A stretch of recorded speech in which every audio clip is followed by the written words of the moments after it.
Entre las montañas cubiertas de nieve, un monasterio guarda un secreto tan antiguo como el silencio de sus muros. Allí, donde la fe y la culpa se confunden, el orden perfecto se quiebra con la llegada de una mente dispuesta a ver lo invisible. Antes de comenzar, me encantaría saber desde qué parte del mundo nos estás escuchando y qué hora es allá. Cuéntamelo en los comentarios. Ponte cómodo, deja que el misterio te envuelva. Empecemos la historia. El automóvil avanzaba lentamente por el camino cubierto de nieve. A ambos lados, las colinas andaluzas parecían dormidas bajo un velo de blancura que absorbía todo sonido. Poirot, envuelto en su abrigo oscuro, observaba el paisaje con una satisfacción serena. Había buscado ese retiro, una estancia breve en un monasterio olvidado entre montañas, con la esperanza de aquietar su mente, fatigada de los intrincados enigmas humanos. Pero el silencio de aquel lugar no le ofrecía la paz esperada. Era un silencio que pesaba, demasiado espeso, casi vigilante. El chofer, un joven del pueblo, apenas hablaba. Solo murmuró que los monjes no gustaban de visitas. Poirot arqueó una ceja, sonriendo con ironía. «Ah, mon ami, en el aislamiento más puro suele esconderse la naturaleza más inquieta». Cuando el vehículo se detuvo al pie de un sendero empedrado, el aire helado le golpeó el rostro con un perfume de romero y piedra húmeda. En lo alto, la silueta del monasterio se recortaba contra el cielo gris. Poirot bajó despacio, acomodó su sombrero y contempló aquella fortaleza espiritual. En su interior, una voz silenciosa le advirtió que no todo descanso nace de la tranquilidad, sino a veces del misterio. El portón del monasterio de la Puerta del Invierno se abrió con un gemido de hierro antiguo. Dos monjes, envueltos en hábitos pesados, lo recibieron sin una palabra. El aire, impregnado de incienso y humedad, tenía una gravedad que parecía absorber la respiración. Poirot, siempre atento a los matices, percibió un recogimiento que no era del todo espiritual. El silencio allí tenía bordes afilados. Cruzó el umbral y sus pasos resonaron sobre las losas como una intrusión. Los corredores olían a cera y a siglos, y en los muros se adivinaban frescos casi borrados. Al fondo del claustro, un crucifijo se iluminaba débilmente con la luz filtrada del atardecer. Poirot inclinó la cabeza con respeto, aunque sus ojos se movían con curiosidad casi científica. Uno de los monjes, de mirada cansada, se adelantó para guiarlo. El visitante advirtió en aquel rostro algo más que devoción, una fatiga interior, un rastro de culpa o de temor. «Señor Poirot», murmuró el hombre con voz baja, «el padre Esteban lo espera». El detective belga asintió, y mientras avanzaba bajo los arcos del claustro, pensó que la paz no se imponía por la oración, sino por la costumbre de no mirar demasiado dentro del alma. El padre Esteban lo recibió en una estancia modesta, iluminada por una lámpara de aceite. Era un hombre de rostro anguloso y voz grave, cuya cortesía tenía la precisión de quien mide cada palabra. «Bienvenido, Monsieur Poirot. Nos honra con su visita en un tiempo poco propicio para visitas». Poirot inclinó la cabeza con una sonrisa que era más observación que cortesía. «Monsieur le Père, incluso los monasterios necesitan de cuando en cuando un poco de orden exterior. La mente humana, sea devota o no, se tranquiliza con el método». El prior pareció sonreír, pero sus ojos se enturbiaron apenas un instante. Poirot notó una tensión invisible, una corriente de recelo contenida entre ambos. En un rincón, un joven monje fingía ordenar unos libros. Sin embargo, su atención estaba fija en la conversación. Cuando el prior lo despidió, lo hizo con un gesto que buscaba calidez, pero su voz vaciló un segundo antes de pronunciar: «Aquí encontrará reposo, si sabe escucharlo». Poirot lo observó marcharse. «Ah», murmuró para sí, «cuando un hombre habla de reposo con esa voz, suele ser porque teme despertar algo». Guiado por el joven novicio, Poirot recorrió el claustro. El aire era tan frío que el aliento se convertía en vapor ante los vitrales. Entonces sonó una campana. No era un toque regular. Vacilaba, se interrumpía, como si la cuerda estuviera en manos inseguras. El detective levantó la vista hacia la torre. Un eco metálico se deshizo en el viento. «Curioso», dijo con suavidad. «El sonido de la fe debería ser constante, ¿no cree?» El novicio bajó la mirada, murmurando una oración en voz apenas audible. Poirot se detuvo, observando el temblor en los labios del muchacho. En el jardín interior, un ciprés se inclinaba sobre una tumba sin nombre. Las huellas en la nieve se borraban con la misma rapidez con que se formaban. En aquel instante, Poirot comprendió que aquel lugar no estaba simplemente dedicado a la contemplación, sino a la custodia de algo, una verdad, quizá, demasiado pesada para ser dicha en voz alta. Cuando el tañido cesó, el silencio regresó como una manta sobre el alma. Poirot siguió su camino, con esa lentitud característica del hombre que escucha no los sonidos, sino las omisiones. La celda asignada a Poirot era sencilla: una cama estrecha, una mesa, un crucifijo y una ventana alta que enmarcaba la montaña. Sobre la pared, una grieta delgada parecía dividir la sombra en dos. Poirot se sentó junto al ventanuco y dejó que el aire helado rozara su rostro. Había buscado el descanso de la mente, pero en él el descanso siempre despertaba pensamientos. Recordó los rostros del prior y del joven monje. En ambos había visto el mismo gesto de contención, el mismo eco de miedo educado. El silencio del monasterio no era el de la oración, sino el del secreto. Encendió una pequeña vela, aspiró el aroma de la cera y sonrió. «El orden de las almas», pensó, «se parece poco al orden de las cosas, pero uno puede reconocer la desarmonía, incluso en la fe». Mientras la llama temblaba, Poirot anotó mentalmente las impresiones del día: un sonido irregular, una voz temerosa, un nombre que aún no se pronunciaba. Afuera, la nieve caía con ritmo hipnótico, como si el invierno quisiera borrar lo que el pasado había escrito. La cena se sirvió en el refectorio: sopa caliente, pan oscuro y vino. Los huéspedes y los monjes comían en silencio, interrumpido solo por el murmullo del padre Esteban leyendo un salmo. Poirot observaba con discreción. Había algo ceremonial, pero forzado, en cada movimiento. Un visitante, un historiador de arte, según había oído, mencionó de pasada el nombre de doña Isabel Valera. Un sonido apenas perceptible recorrió la mesa. Las cucharas se detuvieron. El prior guardó silencio, y los ojos de los presentes se fijaron en la mesa como si hubieran visto un fantasma. Poirot inclinó ligeramente la cabeza, fingiendo no haber notado la reacción. Sin embargo, su mente, tan disciplinada como una orquesta, ya registraba la nota disonante. Cuando el rezo final concluyó, algunos se retiraron apresuradamente. El detective bebió un último sorbo de vino y murmuró en voz baja: «En toda comunidad siempre hay un nombre que no debe pronunciarse, y es precisamente ese el que más merece ser oído». Esa noche, la nevada se volvió densa, casi furiosa.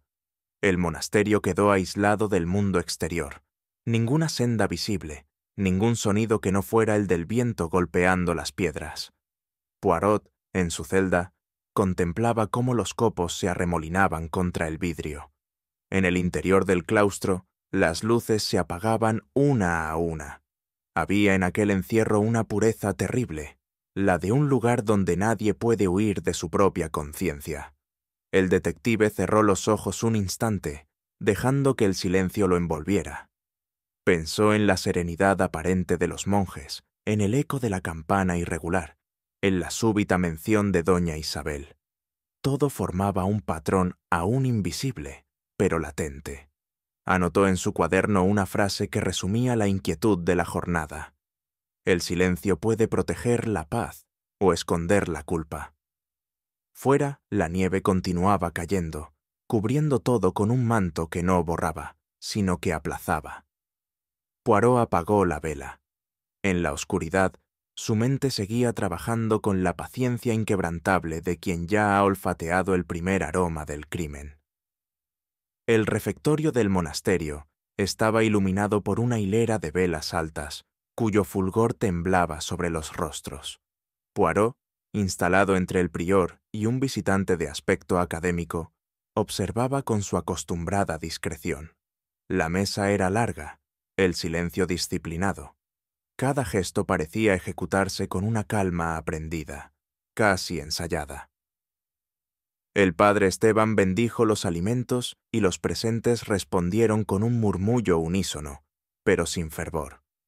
Poirot advirtió que aquella comunidad, tan reducida como selecta, no era una fraternidad espiritual, sino un conjunto de almas que se toleraban con educado distanciamiento. Había una cortesía rígida, una armonía que dependía de no tocar ciertos temas. El detective, con su pan entre los dedos, se permitió una reflexión.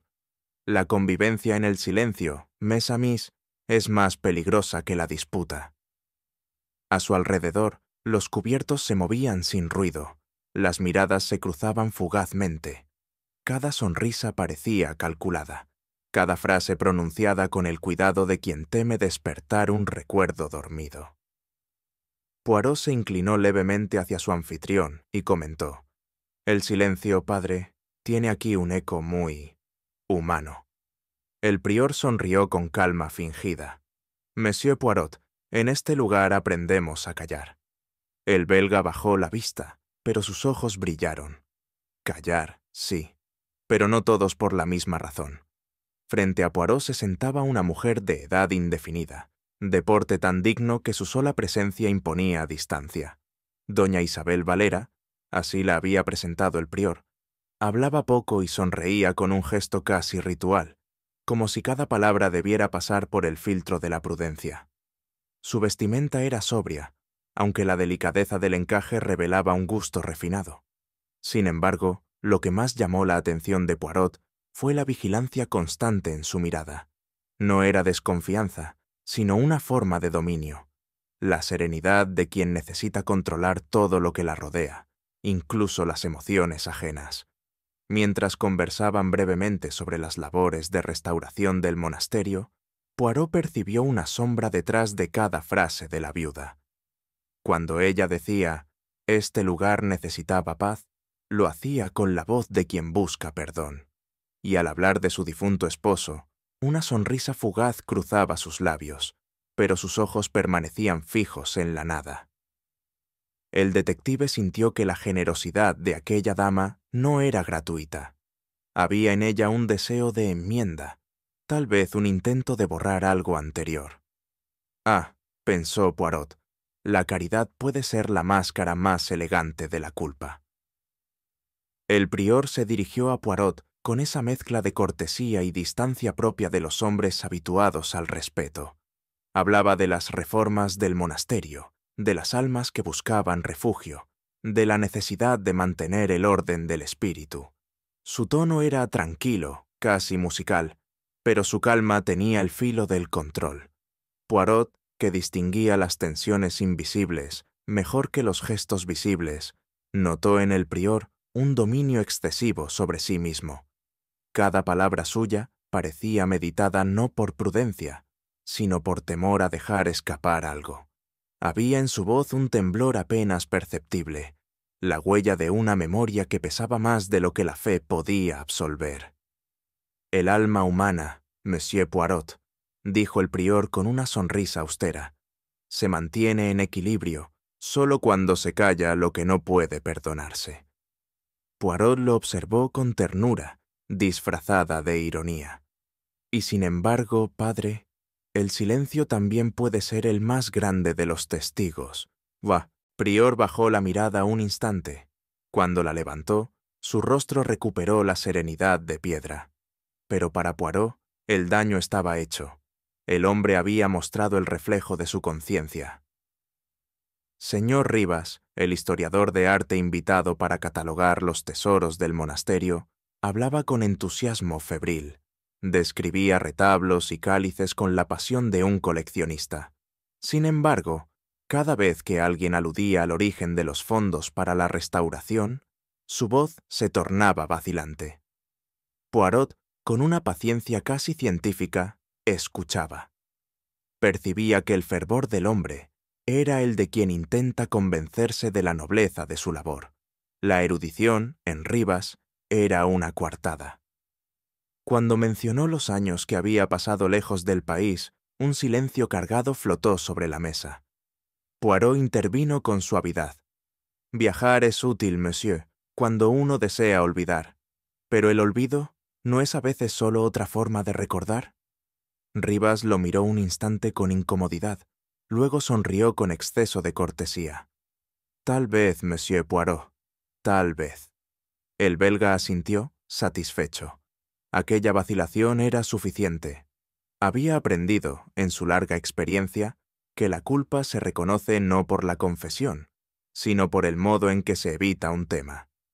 Y Rivas, pensó, evitaba demasiados. En un rincón del salón común, Lucía Rivas, hija del historiador, tocaba el piano. Sus manos delgadas se movían con lentitud, arrancando notas que parecían suspirar más que sonar. Poirot escuchó sin interrumpirla. Aquella música no buscaba agradar. Parecía un diálogo entre el alma y el arrepentimiento. La joven, de rostro pálido y mirada distante, apenas habló durante la cena. Cada vez que su padre intervenía, ella bajaba la vista, como si su voz le resultara incómoda. Había en sus movimientos una timidez que no era inocencia, sino cansancio. Poirot se acercó y elogió la melodía. «Usted toca con sentimiento, mademoiselle, no con la técnica del estudio, sino con la emoción del recuerdo». Lucía levantó la vista y sonrió débilmente. «Era una composición de doña Isabel», dijo. «La tocaba cuando venía al monasterio». Poirot inclinó la cabeza. «Ah, entonces incluso la música guarda secretos». Ella no respondió, y la última nota quedó suspendida, sin resolución. Poirot comprendió que aquella interrupción no era casual. En la vida de los presentes, como en la melodía, había una armonía rota que nadie se atrevía a continuar. El hermano Tomás servía el vino con movimientos bruscos, impropios de un novicio. Su mirada esquiva evitaba a los comensales, pero se detenía un segundo más de lo necesario sobre doña Isabel. Poirot, atento a los detalles, percibió en aquel gesto algo perturbador, un afecto reprimido, quizá una devoción mal encauzada. Cuando Poirot le dirigió la palabra, el joven se sobresaltó. «¿Ha estado usted aquí mucho tiempo, hermano?» «2 años, señor. Antes era distinto». Poirot sonrió con gentileza. «Ah, le pasé. Siempre deja huellas». El muchacho bajó los ojos. «A veces, monsieur, Dios tarda en perdonar». Poirot lo observó mientras se alejaba. Había en su andar una energía contenida, una ansiedad incompatible con la serenidad del claustro. El detective se dijo que el fervor, llevado al extremo, podía ser tan peligroso como la herejía. El prior habló entonces con tono grave. «Hermano Tomás es joven, pero su corazón busca redención». Poirot asintió. «La redención, mon père, suele ser más difícil para quienes creen haber amado con pureza». A medida que la tarde se deslizaba hacia la noche, la conversación perdió naturalidad. Las risas se volvieron discretas, los silencios más prolongados. Poirot, desde su asiento, contemplaba a los presentes con la atención del médico que estudia un síntoma antes de nombrar la enfermedad. Doña Isabel, elegante y serena, parecía vigilar cada palabra del prior. Rivas evitaba mirarla, y su hija tocaba distraídamente un rosario que no era suyo. El hermano Tomás, en la penumbra, apretaba los puños como quien lucha contra una tentación. Poirot sonrió con esa calma que siempre precedía a sus deducciones. Todo en aquel lugar respiraba devoción, pero también temor. Un temor sutil, compartido. «C'est intéressant», pensó. Cuando todos guardan silencio, es porque todos temen decir la verdad del otro. Cuando el prior anunció el fin del encuentro, Poirot inclinó la cabeza con cortesía. «La fe es un refugio admirable», dijo, aunque no siempre logra ocultar la inquietud del alma. El eco de su frase quedó suspendido en el aire. Nadie respondió, y en ese mutismo, Poirot comprendió que había llegado al lugar correcto, un sitio donde la paz era sólo la forma más refinada del disimulo. El cielo del atardecer se había tornado de un gris impenetrable, y el aire olía a nieve. El monasterio entero parecía contener la respiración. Los huéspedes, doña Isabel, el señor Rivas y su hija Lucía, se reunieron junto a los monjes en la capilla, donde la penumbra se adensaba bajo las bóvedas. Poirot ocupó un banco lateral, observando con la calma de quien contempla un tablero de ajedrez. Había en los rostros un recogimiento sincero, pero también una tensión imperceptible, como si la oración sirviera de escudo. Doña Isabel, envuelta en su mantilla negra, rezaba con los ojos cerrados. Sin embargo, su mano derecha, apoyada sobre el rosario, temblaba apenas. Padre Esteban inició la lectura de los salmos con voz grave y segura, aunque su serenidad parecía una tarea ardua. El eco de sus palabras se disolvía en un silencio demasiado espeso, un silencio que no nacía de la fe, sino de la expectativa. Poirot bajó la cabeza con respeto, pero su mente trabajaba con lucidez. La paz, pensó, es a veces solo el intervalo entre dos verdades que no quieren encontrarse. Y en aquel monasterio, una de esas verdades aguardaba su momento para revelarse. Las primeras gotas golpearon los vitrales con un sonido que parecía un lamento. En la capilla, las oraciones continuaban, pero los truenos comenzaron a mezclarse con las voces humanas, y el aire se cargó de un temor antiguo. Lucía Rivas, arrodillada junto al confesionario, levantó los ojos hacia el altar con expresión extraviada. Su padre se inclinó para corregir su postura, pero Poirot notó que lo hacía más por inquietud que por devoción. El padre Esteban prosiguió la misa, aunque cada vez que el relámpago iluminaba su rostro, un leve estremecimiento lo delataba. El viento silbaba entre las rendijas, arrastrando un olor a cera y piedra húmeda. Doña Isabel permanecía inmóvil, concentrada en un rezo que parecía más íntimo que piadoso. Poirot observó su perfil recortado en la penumbra, noble, decidido, pero marcado por una sombra interior. Un relámpago más fuerte hizo vibrar las paredes, y el sonido de la tormenta se mezcló con el canto coral. Poirot cerró los ojos un instante. Aquella combinación, el trueno, la plegaria, el miedo, era, para su mente lógica, una ecuación que anunciaba desenlace. La calma del lugar, comprendió, no se desmoronaba, se defendía. Un estruendo final sacudió el techo. De pronto, todas las luces se apagaron. La oscuridad cayó sobre la capilla como un manto absoluto. Solo una vela permaneció encendida, junto al altar. Su llama solitaria proyectaba una sombra inquieta sobre la cruz. Los murmullos crecieron. Un monje se levantó para buscar un farol, pero Poirot levantó la mano con suavidad, pidiendo silencio. Fue entonces cuando la vio. Una hoja doblada, depositada al pie del altar. El papel temblaba bajo la corriente que entraba por las grietas del muro. El detective se acercó despacio, sus pasos amortiguados por la piedra. Se inclinó, pero no lo tocó. En el leve movimiento de la llama percibió algo simbólico, casi teatral, una vela que sobrevive a la oscuridad, un mensaje que espera ser leído. El prior se aproximó con cautela, mientras los demás guardaban una distancia reverente. Nadie habló. La tormenta rugía fuera, como si la naturaleza quisiera impedir la lectura de aquella carta. Poirot se irguió, cruzó los brazos y pensó: hay mensajes que se escriben para ser encontrados precisamente cuando ya es demasiado tarde.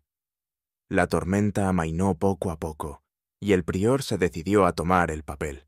Lo desplegó con manos firmes, aunque sus labios palidecieron al leer la primera línea. Por la promesa que olvidaste. Un silencio absoluto llenó la capilla. Poirot observó el rostro de cada uno con la precisión de un relojero. Doña Isabel bajó la vista, sin sorpresa, como si esperara ese mensaje desde hacía años. Señor Rivas se llevó una mano al pecho. Lucía, a su vez, dejó escapar un suspiro que se confundió con un sollozo. Padre Esteban dobló lentamente la nota y la guardó dentro de su hábito. Una broma cruel, dijo con voz neutra. Pero Poirot reconoció en él el tono del hombre que intenta convencerse.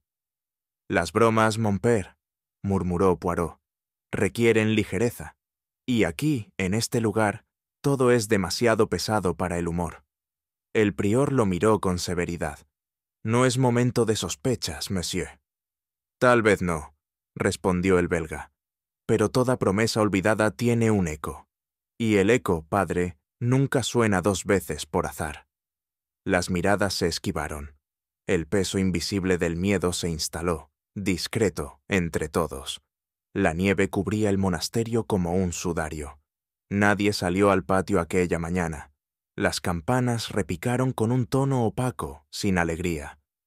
Poirot despertó antes del amanecer, perturbado por un presentimiento que no podía justificar. Cuando el hermano Tomás tocó la puerta de su celda, el rostro del joven era la viva imagen del espanto. «Señor Poirot, doña Isabel, no responde». Subieron por el pasillo en silencio. En la habitación, la ventana entreabierta dejaba entrar un aire helado. Sobre la cama, la dama yacía inmóvil, el rosario en las manos, los labios curvados en una paz que parecía ajena al mundo. Poirot se acercó con respeto, inclinándose apenas. La expresión de la muerta era serena, pero demasiado perfecta. En la mesita había un vaso de cristal y junto a él un pañuelo doblado con una exactitud que solo una mente meticulosa habría aprobado. Padre Esteban llegó poco después, con el rostro demudado. Al ver el cuerpo, murmuró una oración que se quebró en mitad de una frase. Poirot lo observó. Un alma que reza así, padre, no busca consuelo, sino perdón. Afuera, la nieve seguía cayendo, y dentro, la muerte había traído una calma más inquietante que la tormenta. El prior dirigía el oficio fúnebre con una voz apagada. Sus manos temblaban al sostener el incensario, y las oraciones parecían tropezar en su garganta. Poirot permanecía a un lado, observando cada movimiento con esa mezcla de respeto y análisis que le era natural. Lucía lloraba en silencio. Su padre, rígido, mantenía los ojos fijos en el suelo. El hermano Tomás apretaba el crucifijo hasta casi lastimarse las manos. El aire estaba cargado, no de duelo, sino de una tensión sin forma. Poirot, sin apartar la vista del altar, reflexionó. Una promesa rota deja un vacío que ni la muerte llena, y sin embargo, alguien ha creído que matando puede cumplirla. Cuando el padre Esteban alzó la voz para pronunciar la última oración, ésta se interrumpió bruscamente. Un temblor recorrió su rostro. El silencio cayó como una piedra. Poirot se inclinó hacia él y murmuró: «Ve, mon père, incluso la plegaria se detiene cuando la verdad pasa demasiado cerca». El prior no respondió. Su respiración era irregular y en su mirada se adivinaba algo más que culpa: miedo. Poirot juntó las manos, como si rezara, y concluyó mentalmente: la muerte no ha cerrado nada, solo ha abierto la puerta de la promesa traicionada. El amanecer llegó envuelto en una claridad triste, y el monasterio despertó con la lentitud del duelo.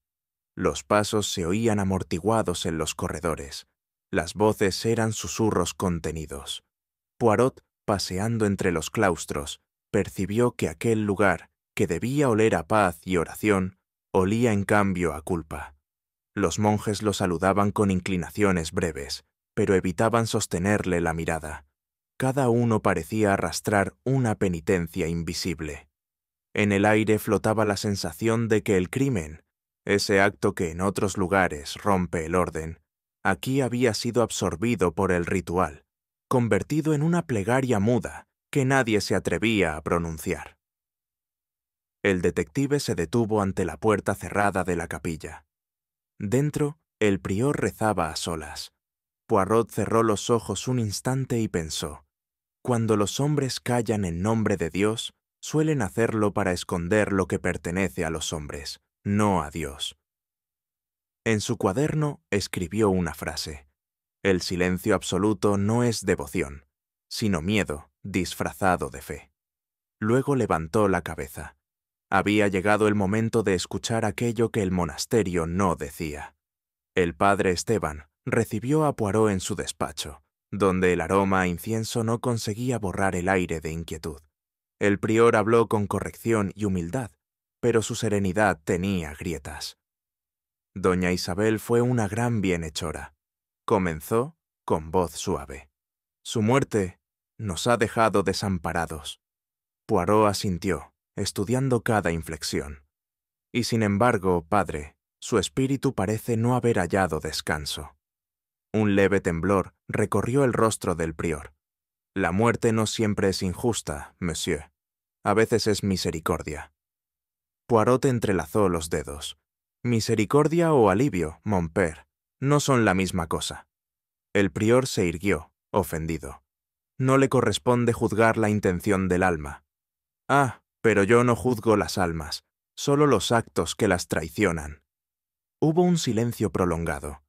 Poirot notó cómo el hombre respiraba hondo antes de pronunciar la palabra que más temía: confesión. Fue un murmullo, casi un ruego. Dios guarda sus secretos, añadió el prior. Poirot lo miró con esa calma que precedía a sus deducciones. Y a veces, mon père, Dios los revela, por medio de un belga. El prior sonrió débilmente, pero la serenidad que fingía se desmoronó por completo. Poirot comprendió, sin necesidad de nuevas palabras, que el prior había ocultado una verdad crucial. El tono de sus frases, la manera en que evitaba los nombres, todo revelaba un peso interior más moral que criminal. Durante la conversación, padre Esteban habló de las virtudes de doña Isabel con una devoción tan elaborada que parecía culpa disfrazada de gratitud. Poirot lo escuchó en silencio hasta que el hombre murmuró: ella me confió algo que no debía decir jamás. Era mi deber proteger una conciencia, no exponerla. ¿Y esa conciencia, mon père, era la suya o la de otro?, preguntó Poirot con voz suave. El prior no respondió. Cerró los ojos, y su silencio fue más elocuente que cualquier confesión. Poirot inclinó ligeramente la cabeza. El pecado de ocultar la verdad, padre, puede ser más grave que el de cometerla. El hombre apretó el crucifijo entre las manos. He guardado silencio para salvar un alma. Poirot lo observó con compasión. Y sin embargo, alguien ha muerto. Tal vez su silencio no salvó un alma, sino que la perdió. El prior bajó la mirada. En su semblante se dibujó la resignación de quien sabe que ha protegido la mentira en nombre de la fe. Señor Rivas recibió a Poirot en la sala de huéspedes, rodeado de papeles y libros de arte. Su aspecto era pulcro, aunque sus manos temblaban. Hablaba con la erudición de quien intenta usar las palabras como armadura. Yo no tengo nada que ocultar, monsieur Poirot. Mi vida es sencilla. El arte, mi hija, el recuerdo de doña Isabel. Poirot lo escuchó con cortesía.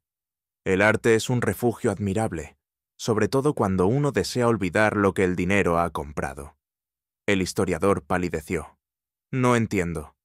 Oh, pero sí entiende. La restauración del monasterio fue costosa, y alguien debía pagar. Usted tenía una deuda con doña Isabel, no solo económica, sino moral.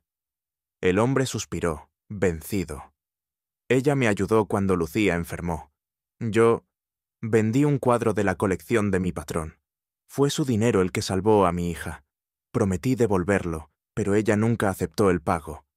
Con el tiempo, todo se volvió una carga. Gratitud, vergüenza, dependencia, lo mismo da. Poirot lo observó con piedad. El agradecimiento mal resuelto, monsieur, es una forma lenta de esclavitud. Rivas asintió, derrotado. Le debía la vida de mi hija, y ahora parece que le debo también su muerte. Lucía lo recibió en su habitación, junto a un pequeño piano cubierto por una tela. Era una joven de aspecto frágil, pero en su mirada había una firmeza inesperada. Poirot le habló con ternura. Su padre siente profunda admiración por doña Isabel. Sí, respondió ella con una sonrisa amarga. La admiración suele ser la forma más elegante de la dependencia. Poirot ladeó la cabeza. Usted no la quería. Lucía guardó silencio. Luego, con voz baja, ella me prometió ayudarme a continuar mis estudios de música. Dijo que el monasterio debía tener un alma que sonara, pero un día se retiró sin explicación. Ni una carta, ni una palabra. Fue como si yo hubiera dejado de existir. ¿Y la odió por ello, mademoiselle? Lucía respiró hondo. No, pero cuando alguien te enseña a soñar y luego te deja caer, el amor se convierte en resentimiento. Poirot se levantó despacio. El resentimiento, mademoiselle, es una melodía sin resolución. Suena hermosa, hasta que uno la escucha demasiadas veces. Ella lo miró, sorprendida por la ternura de su tono. ¿Cree que doña Isabel era culpable? Poirot sonrió con suavidad. En la vida, señorita, la culpa rara vez es tan sencilla como el crimen, y a veces el perdón llega demasiado tarde. En el claustro, Poirot encontró al hermano Tomás arrodillado frente a la imagen de la Virgen. Sus labios se movían en oración, pero su cuerpo temblaba. El detective esperó a que terminara, y cuando el joven alzó la vista, su expresión estaba marcada por una mezcla de fervor y desesperación. «Usted tenía afecto por doña Isabel», dijo Poirot con delicadeza. «Era pura bondad. Ella creía en mí cuando nadie más lo hacía». «¿Y usted la amaba, mon fils?» El novicio retrocedió, escandalizado. «No, yo solo deseaba servir a Dios». Poirot lo observó con tristeza. A veces, el amor confunde sus caminos, incluso cuando se dirige al cielo. ¿No es cierto que doña Isabel lo visitaba con frecuencia? «Venía a rezar conmigo», murmuró Tomás, bajando la cabeza. Decía que la fe era una música que debía aprender a escuchar. Poirot percibió en sus palabras un temblor peligroso. Y cuando la música cesó, hermano, ¿qué sintió? Silencio, un silencio que me quemaba. Poirot inclinó la cabeza. Ah, el silencio otra vez, siempre el mismo en este lugar, tan piadoso, tan humano. Al caer la noche, Poirot se sentó en su celda, con el cuaderno sobre las rodillas. La llama de la vela titilaba débilmente, y el aire olía a nieve y a incienso. Repasó las voces del día, el prior que callaba una confesión, el erudito encadenado por la gratitud, la joven herida por un abandono, el novicio extraviado en su fe. Todos distintos, y sin embargo, unidos por el mismo hilo invisible. Promesas rotas. Un crimen, pensó Poirot, no siempre nace del odio. A veces brota de la ternura que se pudre en el silencio. Abrió su cuaderno y escribió con precisión metódica. Las almas que desean la pureza suelen cometer los pecados más refinados. Afuera, la campana marcó la última hora del día. Poirot cerró los ojos un instante. La figura de doña Isabel se dibujó en su mente, serena, intocable, y sin embargo, tan profundamente humana. Sabía que la verdad estaba cerca, no entre las pruebas visibles, sino en los motivos que cada uno ocultaba detrás de su propia devoción. El belga sonrió con melancolía. La fe, mes amis, puede iluminar o cegar. Mañana la luz será demasiado fuerte para algunos. La noche descendió sobre el monasterio con un viento que gemía entre los muros como un alma que busca absolución. Poirot, envuelto en su bata, escribía algunas notas sobre los acontecimientos recientes, cuando un sonido inesperado quebró la quietud. El eco distante de un piano. Las notas, frágiles y errantes, parecían venir del gran salón. No era una melodía alegre ni triste, sino algo entre ambas, como si dudara de su propia existencia. Poirot se levantó lentamente, siguiendo el rastro de aquel sonido que tenía el peso de una confidencia. Al llegar a la puerta, no halló más que sombras y un frío que le mordía las manos. Sin embargo, el piano seguía tocando. Una secuencia de acordes suaves, inciertos, casi suplicantes. Se acercó despacio. Cada nota parecía buscar otra que nunca llegaba. «Ah», pensó, «hay músicas que no desean ser oídas, sino recordadas». Cuando la última vibración se extinguió, el silencio recuperó su dominio. Poirot, inmóvil, comprendió que aquel sonido no había sido un accidente. Era un mensaje. En un lugar donde todos rezaban por callar, alguien había decidido hablar, y lo había hecho a través de la música. A la mañana siguiente, Poirot encontró a Lucía Rivas en el salón, frente al mismo piano. Sus dedos se movían con una delicadeza casi ritual, como si temiera despertar algo dormido en las teclas. «Una melodía muy hermosa, mademoiselle», dijo Poirot, inclinando la cabeza. Lucía se sobresaltó. «Es una pieza antigua, de doña Isabel».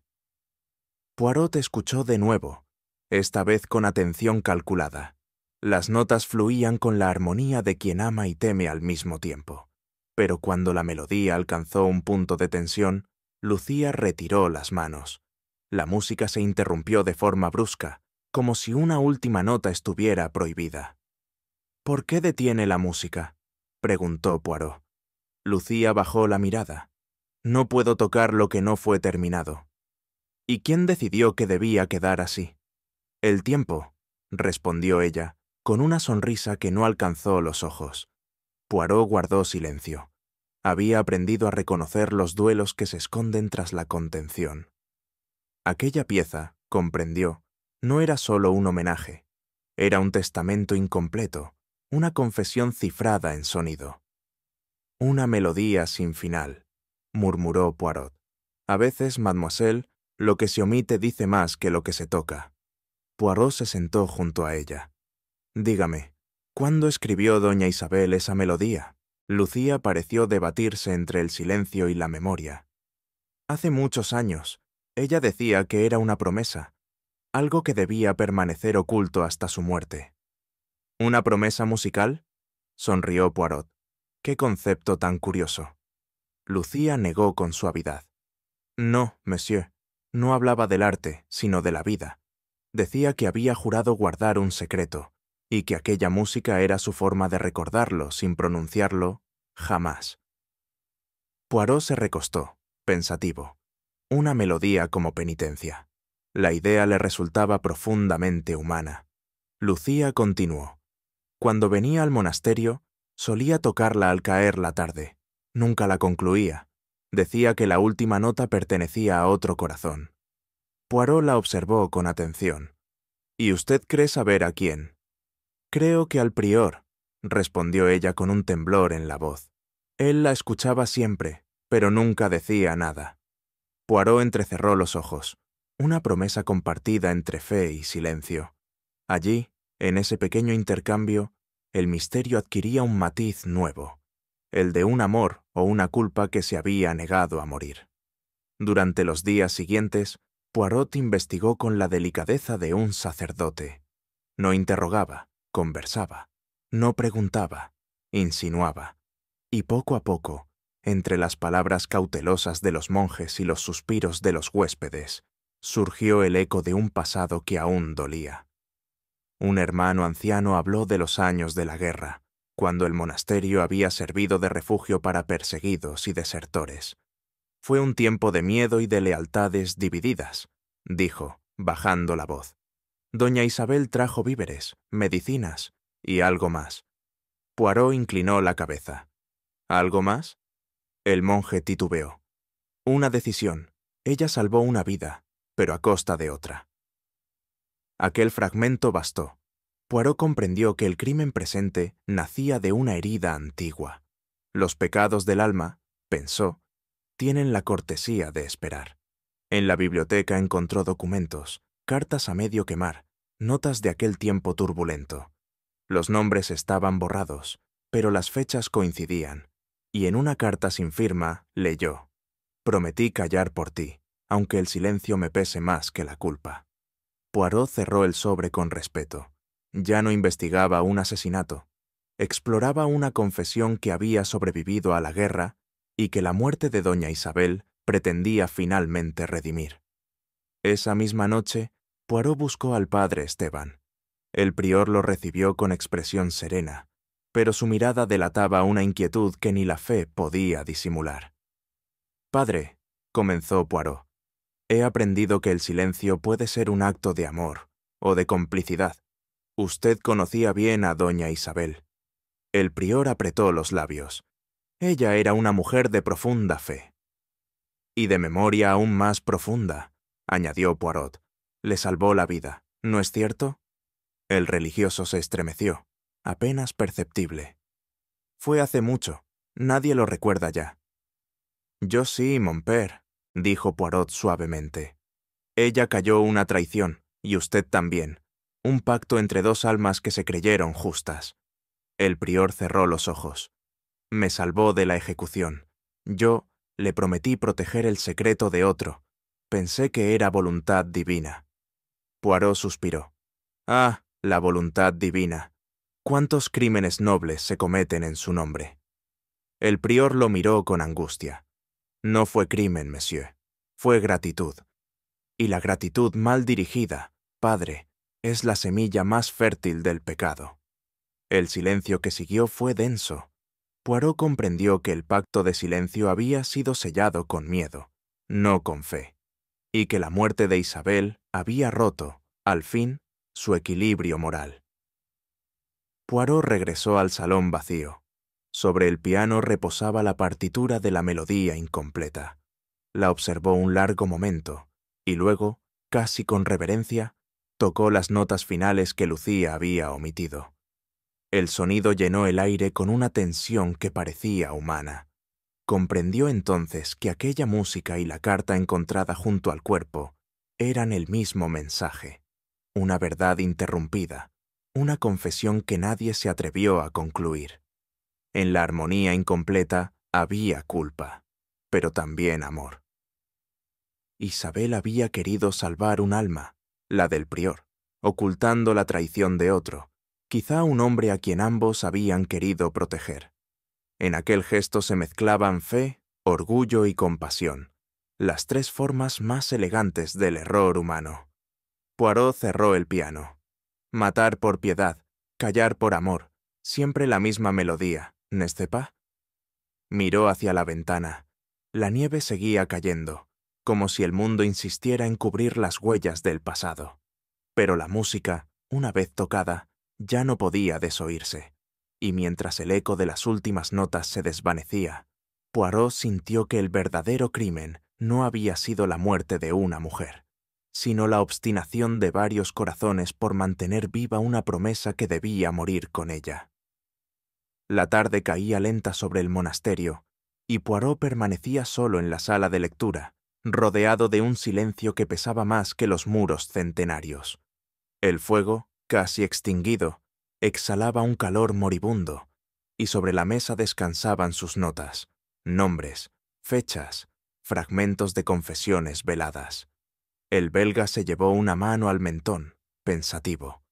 Había interrogado a muchos criminales a lo largo de su vida, pero aquella vez no sentía el peso del crimen, sentía el peso del alma. La culpa, meditó, no siempre calla por miedo a ser descubierta, sino por amor a una imagen que teme destruir. Miró hacia la ventana. La nieve, constante, parecía purificarlo todo. Sin embargo, ninguna pureza humana era completa. El silencio, reflexionó, podía ser una forma de caridad, o la máscara más delicada del egoísmo. Poirot cerró los ojos un momento, percibiendo la trama invisible que unía a todos los moradores del monasterio. Un mismo temor al juicio, una necesidad desesperada de conservar intacta una versión amable de sí mismos.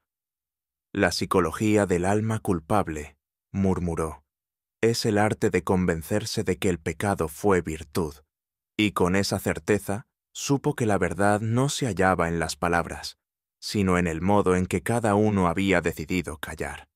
El padre Esteban accedió a recibir a Poirot al anochecer. La penumbra del despacho parecía un reflejo del alma del prior, ordenada, austera y fría.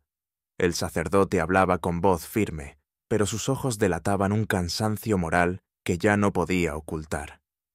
«Dios prueba a sus siervos con el silencio, Monsieur Poirot», dijo con una calma que parecía impuesta. «A veces, hablar es traicionar».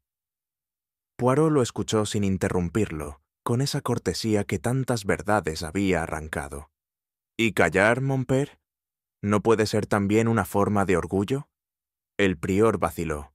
«El orgullo es un pecado que uno combate toda la vida, y a veces lo disfraza de virtud», respondió Poirot suavemente. «He visto hombres que mataron por compasión y llamaron a eso justicia». El sacerdote lo miró fijamente. «No entiendo su insinuación». «Lo comprenderá pronto», replicó el belga, sin elevar la voz. «Su serenidad, padre, no es la paz de la fe, sino la rigidez del miedo.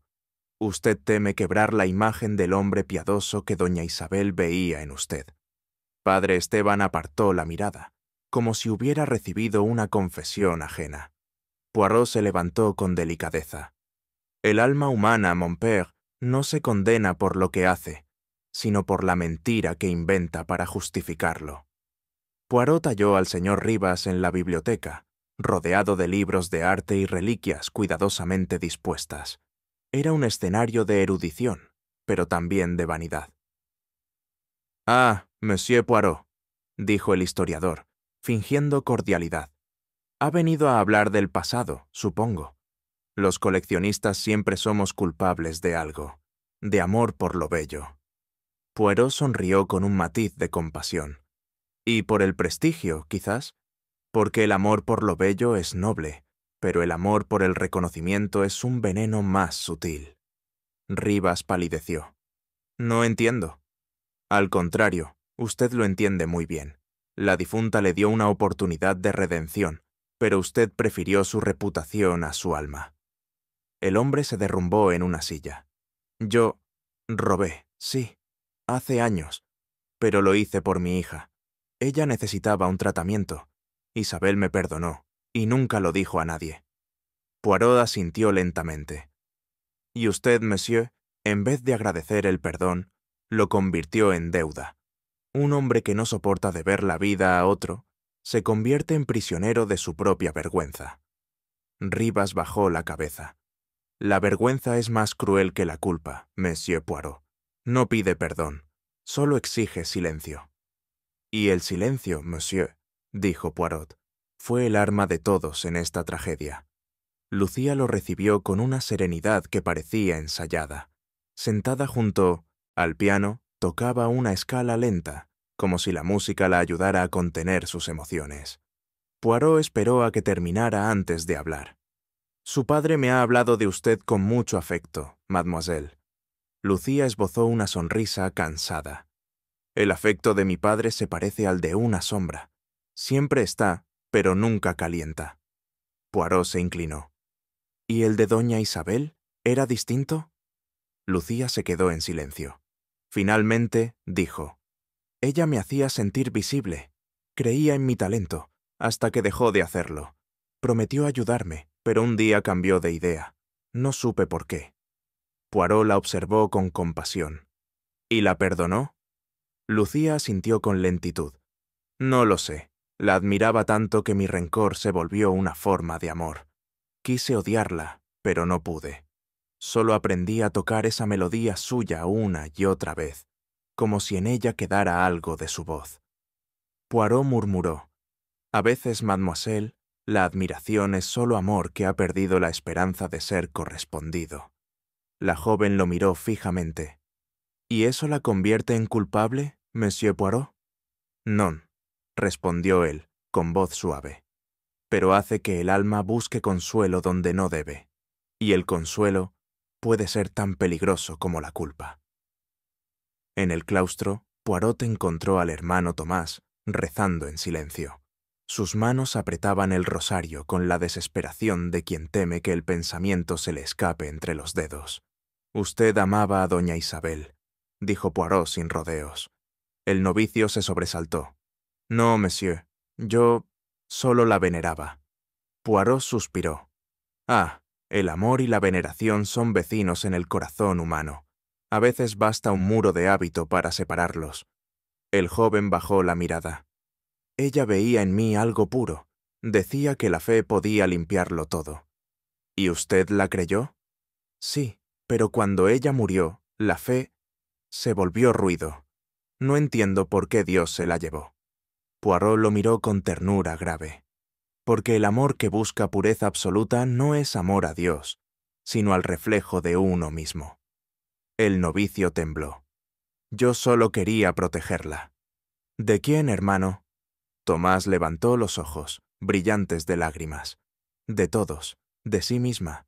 Ella llevaba una tristeza que nadie veía. Poirot asintió con lentitud. Y usted confundió la compasión con el derecho de salvarla. Créame, mon fils, salvar un alma sin su permiso es una forma muy refinada de destrucción. El muchacho se llevó las manos al rostro. Poirot lo dejó solo, comprendiendo que la fe del joven había muerto el mismo día que su devoción. La noche había caído cuando Poirot regresó a su celda. Se sentó junto a la mesa y desplegó su cuaderno con método. En una página limpia trazó 4 columnas. Orgullo, vergüenza, amor, fe. Cada nombre del monasterio halló su lugar en ese mapa emocional. El padre Esteban, el orgullo que confunde el silencio con virtud. Señor Rivas, la vergüenza que se disfraza de gratitud. Lucía, el amor herido que no sabe olvidar. Hermano Tomás, la fe convertida en idolatría. Poirot contempló su esquema con calma. El asesino, murmuró, no actuó por maldad. Quiso preservar una imagen, un ideal. En su mente cometió un acto piadoso. Tomó su pluma y añadió una 5ª palabra. Pureza. He aquí el verdadero veneno, pensó.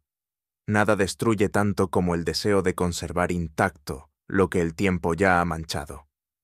Cerró el cuaderno, convencido. El crimen no era solo físico, era moral.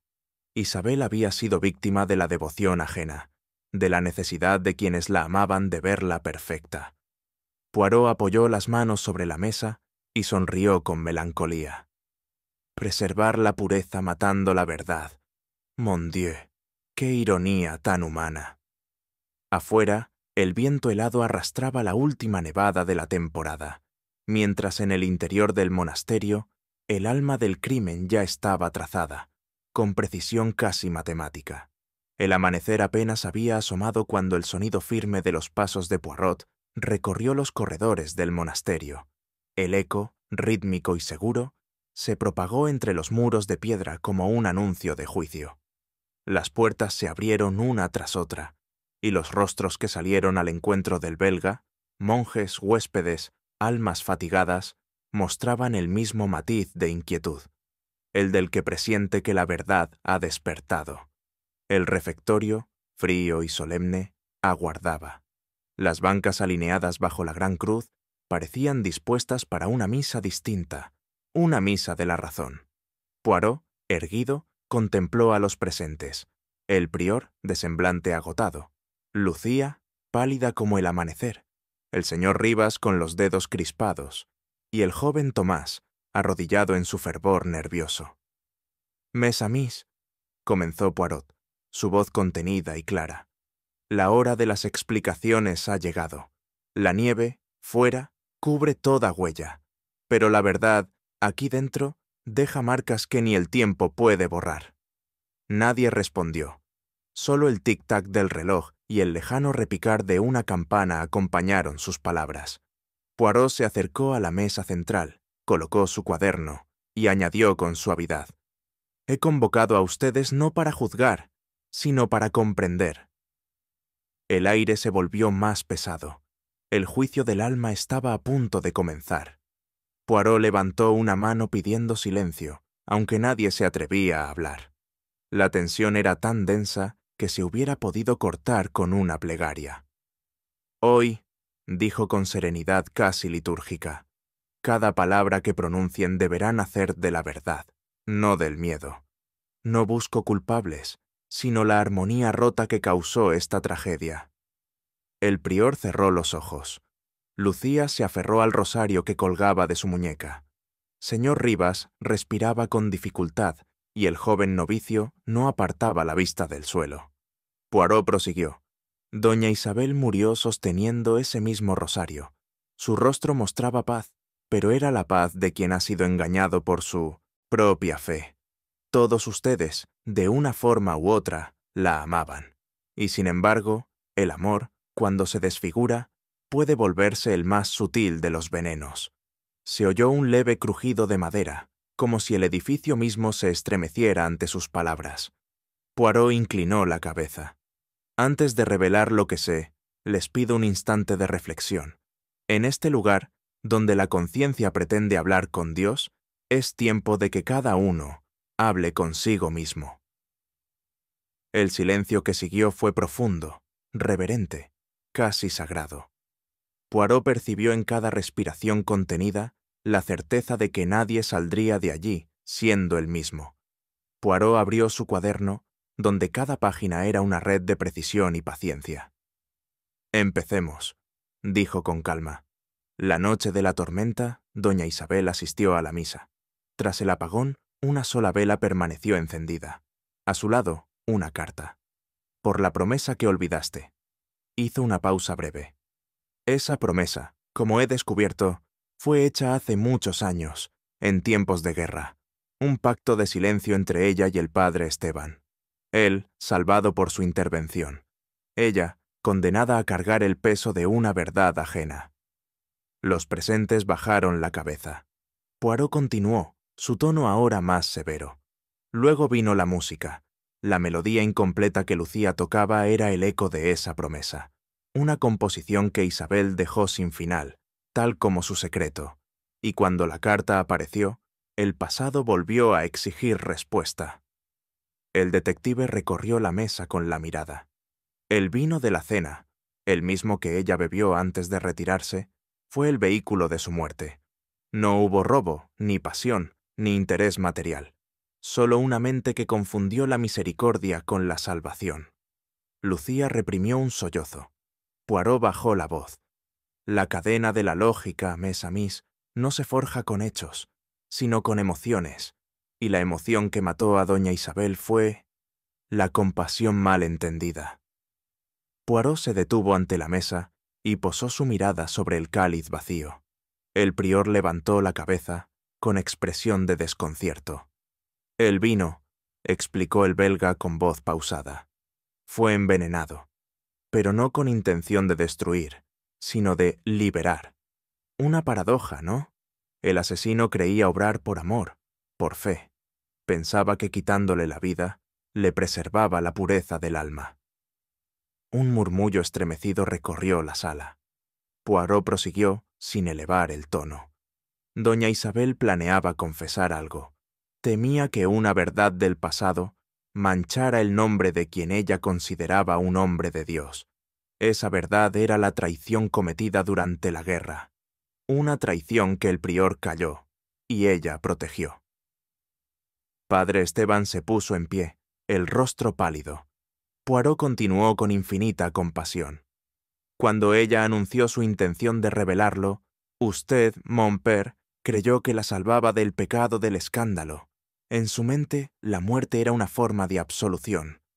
Lucía sollozó abiertamente. Rivas se persignó, con gesto trémulo. Poirot bajó la mirada. Pero el alma no se purifica con veneno. La pureza que se defiende con crimen deja de ser virtud para convertirse en soberbia. El prior hundió el rostro entre las manos. Creí que obraba por Dios. Poirot suspiró. Y sin embargo, padre, fue solo el hombre quien decidió en nombre del cielo. Padre Esteban permaneció de pie, con la expresión de un mártir que ha dejado de creer en su sacrificio. La voz, cuando por fin habló, sonó quebrada. Sí, Monsieur Poirot, yo puse el veneno, no por odio, sino por temor. Isabel había prometido callar para protegerme, pero el peso de los años la venció. Decía que antes de morir debía purificar su alma. Si hablaba, todo lo que yo había construido, esta casa de oración, mi vocación misma, se derrumbaría. Lucía lo miraba con espanto. ¿La mató para salvarse? El prior negó, con lágrimas en los ojos. No, para salvarla de sí misma. La confesión habría destruido su memoria, la habría manchado ante Dios. Quise preservarla pura, como fue siempre ante mis ojos. Poirot lo escuchó en silencio. Luego murmuró: «Padre, lo que usted llama pureza no era amor al prójimo, sino amor a la imagen que tenía de ella. Quiso salvar un ideal, no un alma». El prior asintió lentamente. «Tal vez, pero ya es tarde. Que Dios juzgue lo que mi corazón no supo distinguir». Poirot cerró su cuaderno. «El juicio de los hombres, padre, se cumple aquí. El de Dios es otra historia». El viento se filtró entre las rendijas, trayendo un frío que no provenía del invierno, sino de la culpa que al fin se había desnudado. Nadie habló. La verdad había caído sobre el monasterio como una losa. El prior fue conducido en silencio, sin resistencia, y el eco de sus pasos se perdió en los pasillos. Poirot permaneció un momento solo en el refectorio. Sobre la mesa, la vela temblaba, y el vino restante tenía un brillo oscuro, casi solemne. El detective cerró los ojos. No sentía triunfo, ni alivio, solo una profunda melancolía. La justicia, pensó, es un acto necesario, pero raras veces es un consuelo. Afuera, el viento azotaba las ventanas como si el monasterio mismo lamentara el precio de la verdad. Poirot se llevó la mano al pecho y murmuró: «Salvar un alma a costa de una vida. Mon Dieu, qué error tan humano». Lucía se acercó en silencio. «¿Y ahora, Monsieur Poirot?». Él le respondió con dulzura: «Ahora, mademoiselle, rezamos. No por el culpable ni por la víctima, sino por todos los que creyeron que podían decidir lo que solo pertenece a Dios». El viento se detuvo. En el aire quedó flotando un silencio distinto, un silencio limpio, sin temor. Poirot se inclinó sobre el cáliz vacío y pensó: «Aquí, entre la nieve y las plegarias, la verdad ha cumplido su destino, pero el alma humana seguirá siendo el mayor de los misterios». El amanecer llegó con un resplandor pálido y un viento que parecía contener el último suspiro del invierno. En el umbral del monasterio, el padre Esteban aguardaba rodeado por sus hermanos. Nadie lloraba. Los monjes lo acompañaban con la mirada baja, en una procesión muda que recordaba más a un acto penitencial que a una despedida. Poirot observaba desde cierta distancia. El prior caminaba erguido, sin rastro de rebeldía, con la serenidad de quien acepta una condena que ya había comenzado mucho antes de ser pronunciada. El sonido de sus pasos sobre la nieve resonaba con un ritmo extraño, como si cada huella quedara grabada en la memoria del lugar.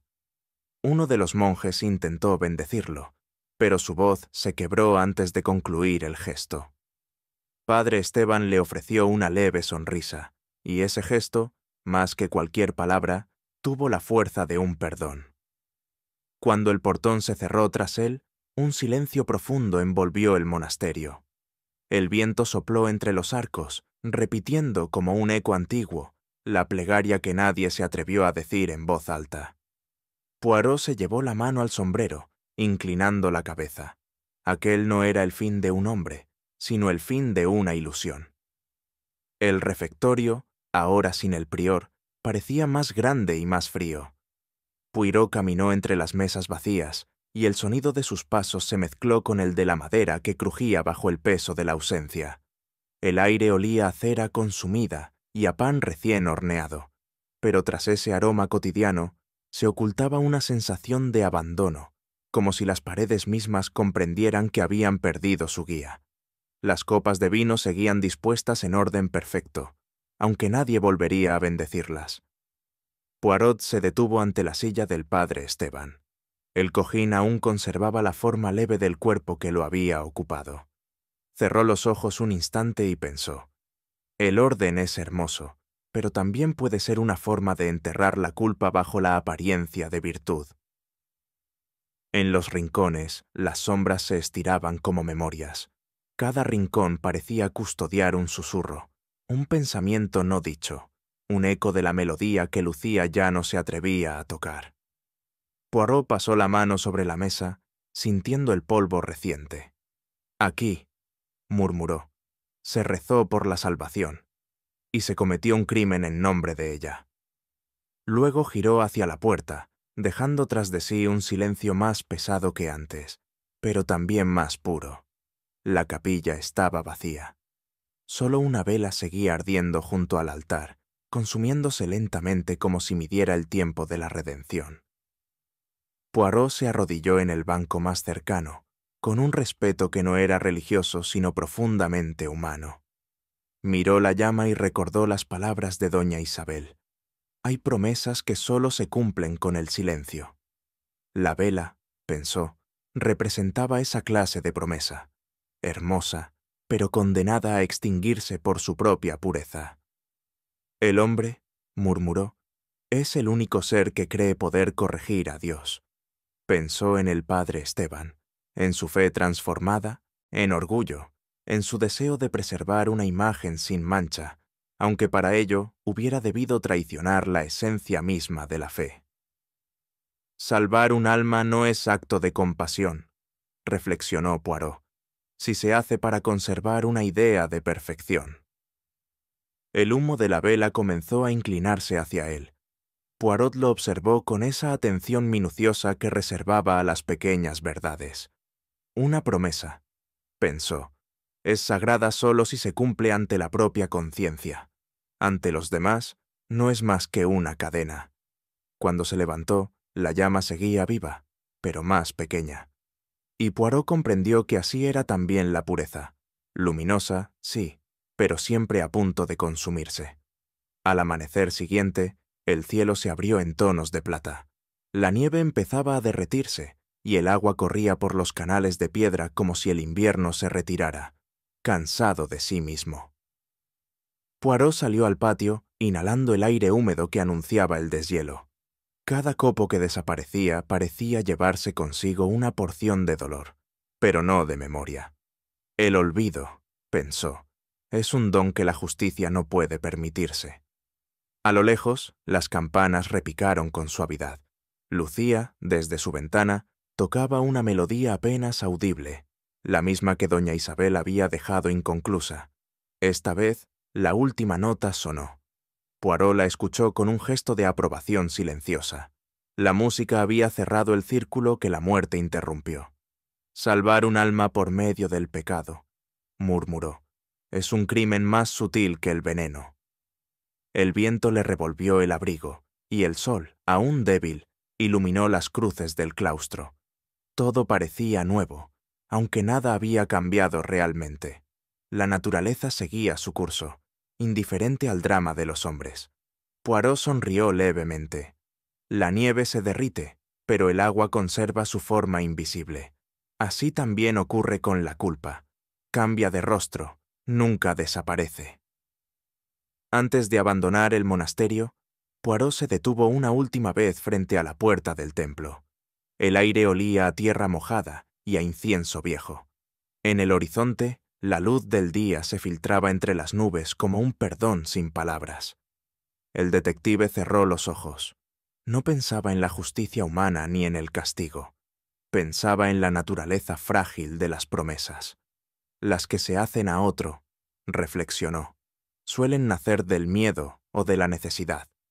Pero las que se hacen a la propia conciencia, esas son las que definen el alma. Abrió los ojos con serenidad. Había cumplido su tarea, aunque sin la satisfacción del triunfo. El crimen se había resuelto, pero la verdad, como la nieve, dejaba tras de sí una huella húmeda, imposible de borrar del todo. Poirot miró hacia el valle, donde el hielo comenzaba a romperse en los arroyos. La verdad no absuelve, murmuró, solo ilumina, y al hacerlo, nos deja ver lo que hubiéramos preferido mantener en la sombra. Cruzó la puerta despacio, con el sombrero en la mano. Detrás de él, el monasterio volvió al silencio. Delante, el mundo seguía cubierto por una luz nueva.